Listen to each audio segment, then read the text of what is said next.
जहां एक तरफ दुनिया भर के देश कोरोना की वजह से अपनी मंद पड़ चुकी अर्थव्यवस्था को दोबारा खड़ा करने के लिए रात दिन प्रयास कर रहे हैं और अपने सभी अंतर्राष्ट्रीय राजनीतिक और कूटनीतिक सम्मेलनों को या तो कैंसिल कर चुके हैं या फिर डिले कर चुके हैं, तो वहीं चीन पाकिस्तान ऐसी गंभीर स्थिति में भी भारत के खिलाफ रणनीतिक और सैन्य बढ़त बनाने की साजिशें कर रहे हैं, जिसके चलते चीनी राष्ट्रपति कुछ ही दिनों में न केवल पाकिस्तान की यात्रा करने वाले हैं बल्कि पाकिस्तान को कई एडवांस और हाई टेक्नोलॉजी वाले हथियारों को देने की डील भी करेंगे। इनमें चीनी नौसेना द्वारा पाकिस्तानी नौसेना को मजबूत बनाने के लिए कई समझौतों को किए जाने की संभावना है। तो वहीं जिसकी सबसे ज़्यादा चर्चा है तो वो है पाकिस्तान को हथियारों से लैस आधुनिक ड्रोन CH-4 UCAV यानी अनमैन्ड कॉम्बैट एरियल व्हीकल देने की, जिन्हें चीन दिसंबर 2020 तक पाकिस्तान को सौंप देगा। ये बेहद घातक लड़ाकू ड्रोन माना जाता है जो न केवल तेजी से हमला करने में सक्षम है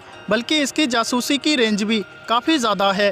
तो वहीं ये 350 किलोग्राम तक वजनी हथियार साथ ले जा सकता है। ये रात और दिन दोनों ही समय पर काम कर सकता है। गौरतलब है कि पिछली बार जब शी जिनपिंग पाकिस्तान गए थे तो करीब 50 समझौते हुए थे। इसी के चलते अब भारतीय नौसेना भी ड्रोन खरीदेगी। सरकार की ओर से तीनों सेनाओं के लिए ड्रोन अपग्रेड करने की मंजूरी दिए जाने के तुरंत बाद ही 1240 करोड़ रुपए से ज़्यादा की लागत से 10 naval ship borne unmanned aerial system खरीदने की बात कही गई है। ये ड्रोन नौसेना के पोत से टेक ऑफ करेंगे और भारतीय जल क्षेत्र में चीन के युद्ध पोत पर बारीक नज़र रखेंगे।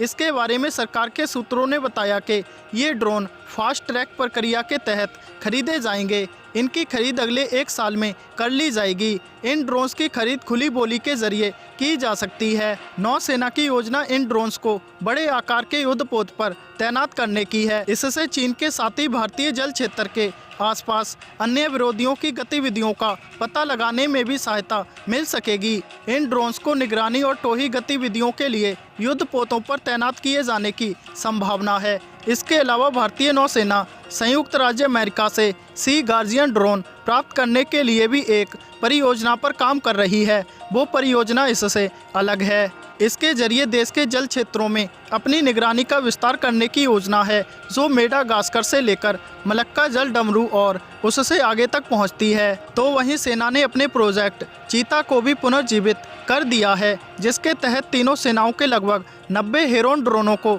लेजर गाइडेड बमों से लैस किया जाएगा। यही नहीं, हवा से जमीन पर मार करने वाली एंटी टैंक गाइडेड मिसाइलों की भी खरीद होगी। इस खरीद पर 3500 करोड़ रुपए से अधिक की लागत आएगी।